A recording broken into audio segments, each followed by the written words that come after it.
I invite every person, I invite every woman here, every non-Muslim woman here, to stand to the side when we leave here and talk to a Muslim lady.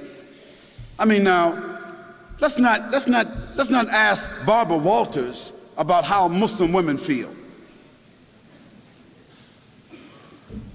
You know, let's not ask Tom Brokaw how Muslim women feel. Let's not ask CNN, ABC, Fox. Let's not ask the London Times or the Australian Times. Let's not ask non-Muslims about how Muslim women feel, how they live, what are their principles, what are their challenges. If you want to be fair, ask a Muslim woman. Ask my wife.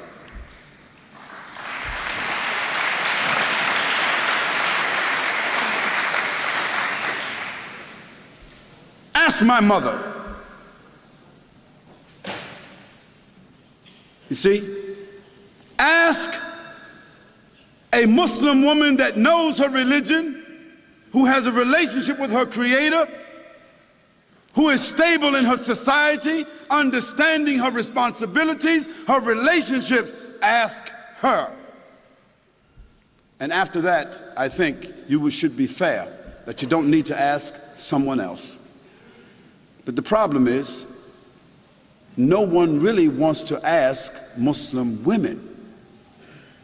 We want to take pictures of women in Afghanistan, and pictures of women in Palestine, and pictures of women in Pakistan, and pictures of women over here. And we want to listen to what people say about female circumcision, as if Muslims got women, 1,000, 10, 30,000, 40,000 Muslim women all over the world is being circumcised.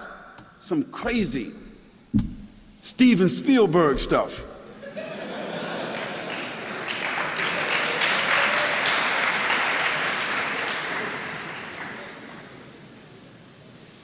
And let me give you a statistic that you should know about.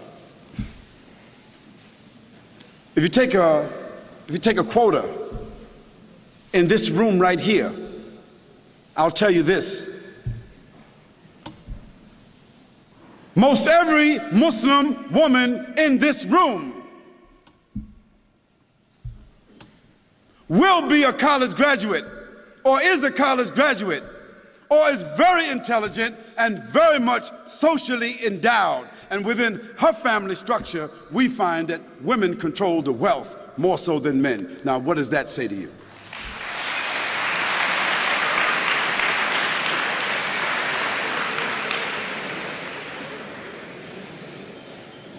Now, where you find women oppressed, women exploited, women mistreated among Muslims, that is because those Muslims themselves are not representing the principles of the religion. And in every religion, you've got black sheep.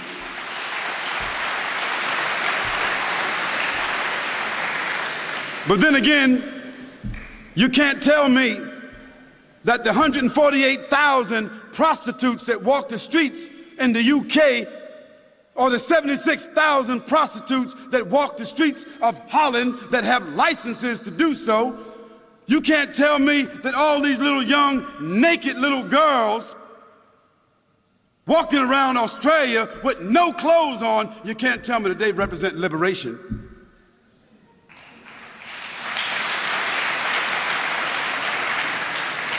You can't tell me that the 2,350 abortions, murders that take place with these young women, you can't tell me that that represents sophistication. You can't tell me that that represents liberation. You can't tell me that a naked woman sitting on a chocolate bar, a naked woman selling everything, toothpaste, everything, you can't tell me that doesn't represent exploitation. So let's put things in context. Let's talk about things correctly, and let's be fair, and let's be objective. We can talk about that a little bit more if you want to. And let me give you one more statistic. One more. prostitution, venereal disease, abortion, and pedophilia.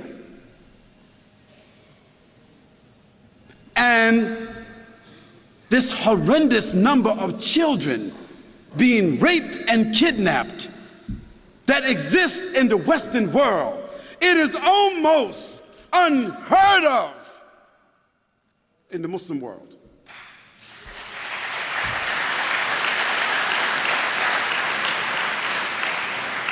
So I think that the statistics kind of like speak for themselves.